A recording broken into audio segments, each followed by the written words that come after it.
Dear students, semester 3 में जो आपका पेपर सेक 1 है और उस पेपर में आज का टॉपिक जो है वो मेमोरी है। तो आज के लेक्चर में मैं आपको मेमोरी में बताऊंगा मेमोरी क्या होते हैं, क्योंकि एग्ज़ाम आपके बहुत करीब है और इस टॉपिक से रिलेटेड भी कुछ क्वेश्चंस इसमें पूछे जाएंगे। तो सबसे पहले डेफिनेशन देखते हैं। It is a storage area in a computer. Memory होता है क्या है? कंप्यूटर में एक स्टोरेज एरिया होता है which is use to store, जो स्टोर करने के लिए इस्तेमाल किया जाता है डाटा एंड प्रोग्राम्स। यानी मेमोरी में क्या स्टोर होंगे? डेटा स्टोर होंगे या फिर प्रोग्राम स्टोर होंगे, या प्रोग्राम या डेटा या और भी फाइल्स है, फोल्डर्स है, इमेजेस है, ऑडियोज, ये सारे कहाँ स्टोर होते हैं? मेमोरी में होते हैं, या तो परमानेंटली या फिर टेम्प्रोरी। तो ये देखें आप, मेमोरी उसी तरीके का होता है जिस तरीके का इंसान का ब्रेन होता है। ठीक है, इंसान का जो ब्रेन में जो चीज़ें स्टोर होती है, जो भी चीज़ें स्टोर होती है, पहले की चीज़ें, बाद की चीज़ें और करंट अफेयर्स, सेम कंप्यूटर में भी उसी तरीके से होता है। बहुत पुरानी चीज़ें भी स्टोर होती है, परमानेंटली भी होती है और टेम्प्रोरी भी होती है। तो हमको ये समझना है कि कंप्यूटर के जो मेमोरी में वो किस तरीके से स्टोर होती है और कौन कौन टाइप के मेमोरी होते हैं। ठीक है, कौन टाइप का मेमोरी परमानेंटली स्टोर करता है और कौन जो है वो टेम्परेली स्टोर करता है।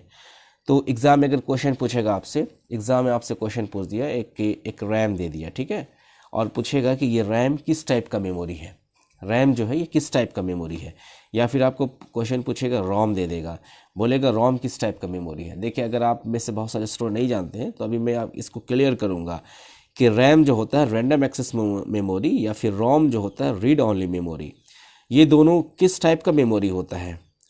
तो चले देखते हैं इसकी क्लासिफिकेशन, मेमोरी को कितने पार्ट्स में कैटेगराइज कर सकते हैं। डायग्राम में आप देखेंगे ये मेमोरी की क्लासिफिकेशन है। मेमोरी को कितने पार्ट्स में क्लासिफाई कर सकते हैं। सबसे पहला है प्राइमरी और दूसरा होता है सेकेंडरी। ये जनरली दो ही होते हैं, प्राइमरी एंड सेकेंडरी। ठीक है, एक और बहुत सारे बुक्स में दिया है कैशे मेमोरी दिया हुआ है। तो कैशे मेमोरी को ब्रीफ में समझ लेते हैं। एक्चुअली कैशे मेमोरी जो है ये जो है थोड़ा स्पीड काम करता है, सीपीयू से बहुत अटैच होता है, करीब होता है, और ये जो है टाइम की जो बचत करता है और जल्दी जल्दी काम करता है। क्योंकि सीपीयू को बार बार मेमोरी से इन्फॉर्मेशन लेना पड़ता है एग्जीक्यूशन के लिए। आपको पता होना चाहिए कि हर काम, कंप्यूटर का जो भी काम होता है वो आपका सीपीयू में होता है। ठीक है ना, सीपीयू में होता है, that is central processing unit. एक प्रोसेसर है जिसमें सारे काम एग्जीक्यूट होते हैं, सीपीयू में होते हैं। ठीक है, तो सीपीयू यहाँ पे है और यहाँ पे मान लें मेमोरी है। ठीक है ना, तो सीपीयू को बार बार इन्फॉर्मेशन यहाँ से लाना पड़ता है और ये यहाँ आता है। तो बीच में जो है कैशे मेमोरी होता है। तो ये चीज़ यहाँ पे आया और फिर अब सीपीयू क्या करेगा, यहाँ पे ले लेगा। तो जब चाहेगा यहाँ से लेगा। तो इससे क्या हुआ, इसको यहाँ तक नहीं जाना पड़ रहा। तो कैश मेमोरी का जो रोल यही है कि वो जो है काम को स्पीड करता है, टाइम सेव करता है। ठीक है, अब आते हैं हम असल टॉपिक में कि मेमोरी को दो पार्ट्स में कैटेगराइज कर सकते हैं, प्राइमरी और सेकेंडरी। अब देखें प्राइमरी क्या होता है जी। प्राइमरी में आप देखिए रैम एंड रोम, दो मेमोरी होते हैं, रैम एंड रोम। रैम क्या होता है? Random access memory. रोम क्या होता है? Read only memory. अब आपसे सवाल किया गया एग्जाम के क्वेश्चन में कि रैम किस टाइप का मेमोरी, तो आप बताएंगे प्राइमरी मेमोरी है। रोम किस टाइप का मेमोरी है, तो ये भी प्राइमरी मेमोरी है।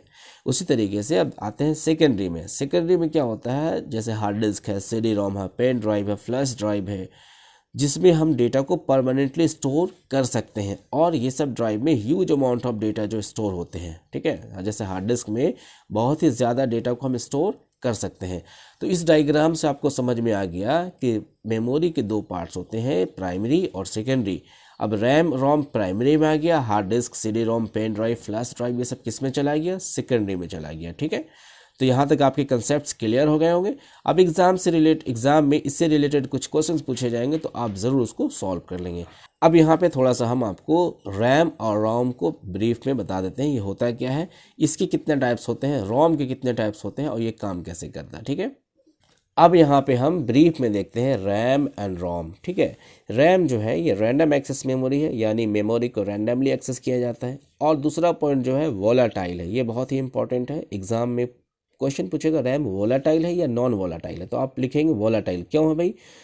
ये इसलिए है कि रैम में जो भी इंफॉर्मेशन स्टोर होती है, जो भी हम काम कंप्यूटर खोलते हैं या डिवाइस खोलते हैं, तो सारे जो है एग्जीक्यूशन या जो इन्फॉर्मेशन वो रैम में रहती है टेम्परेरीली।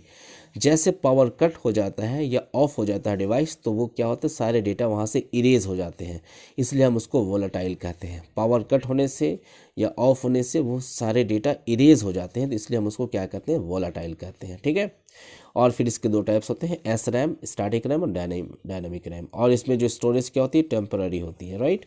तो ये 4-5 पॉइंट समझ में आ गया। उसके बाद यहाँ रोम में देखें, रीड ओनली मेमोरी होता है, यानी इसमें हम सिर्फ जो डेटा वो उसमें कुछ कर नहीं सकते हैं, रीड ओनली मेमोरी ही है। ये नॉन वोलेटाइल है, यानी पावर कट होने के बाद भी इसमें जो डेटा है वो परमानेंटली स्टोर होता है, तो ये डिलीट नहीं होता है। और ये जो रोम में मैन्युफैक्चरर जब होती है इसकी, तब उसी वक्त इसमें डाटा को फेड किया जाता है, इन्फॉर्मेशन को। ठीक है। उसके बाद ये नॉन वोलेटाइल, तो समझ में आ गया, पावर कट होने से, बंद होने से डेटा डिलीट नहीं होगा। इसकी कुछ टाइप्स है, पी रोम है, ई प्रोम है, डबल ई प्रोम है। पी रोम बोले तो programmable read only memory, E PROM बोले तो erasable programmable read only memory, double E PROM बोले तो इलेक्ट्रिकली, उसके बाद आपका erasable programmable read only memory. इसकी ये फुल फॉर्म पूछे जाएंगे आपसे एग्ज़ाम में। ठीक है, एग्ज़ाम में आपसे फुल फॉर्म पूछे जाएंगे, आप इसको बना लेंगे, राइट। उसके बाद देखते हैं यहाँ पे कि रोम जो है वो परमानेंट स्टोर करता है, डेटा जो होता है ये परमानेंट स्टोर होता है। तो ब्रीफ में हमने आपको बताया रैम और रोम क्या होता है और मेमोरी क्या होता है, मेमोरी की कितनी कैटेगरीज हैं और कौन जो है मेमोरी किस साइड में जाता है। तो इस टॉपिक को आप कवर करेंगे और इसके बाद आपको क्या होगा, आपके लिए आसान हो जाएगा एग्ज़ाम के लिए क्वेश्चन सॉल्व करना। ठीक है, तो आज के लिए बस इतना ही, मिलते हैं नेक्स्ट टाइम नेक्स्ट वीडियो के साथ। Thank you very much.